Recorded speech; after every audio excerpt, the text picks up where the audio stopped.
Raptadu helicopter ప్రమాదం గురించి మనందరికీ తెలుసు. అదంతా బూటకము, నాటకము, అవన్నీ చేసింది వైఎస్ఆర్ కాంగ్రెస్ పార్టీ వాళ్ళే అని తేలిందనమాట. దానికి సంబంధించి దాదాపు 10 మంది వైసీపీ నాయకులను అరెస్ట్ చేశారు పోలీసులు. ఆ అరెస్ట్ అయినటువంటి నిందితులు ఎవరైతే ఉన్నారో 10 మంది వైసీపీ నేతలు, వాళ్లకు కోర్టు బెయిల్ ఇవ్వడం జరిగిందనమాట.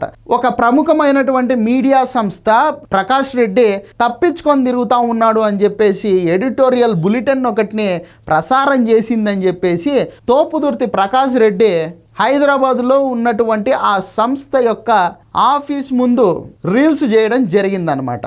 కలుగులో ఉన్న ఎలక బయటకు వచ్చినట్టు ఆ మీడియా సంస్థ కనిపించటలేదు అని చెప్పేసి ఈ బులెటిన్ రన్ చేయడం ఏంది, నేను ఇంత పోటుగాన్ని అని చెప్పేసి ఈయనగారు అక్కడికి పోవడం ఏంది, అడ్డంగా ఆంధ్ర పోలీసులకు దొరికిపోవడం ఏంది. ప్రకాష్ రెడ్డిని ఈరోజు రేపో అరెస్ట్ చేసేటటువంటి అవకాశాలు అయితే చాలా స్పష్టంగా కనపడతా ఉన్నాయి.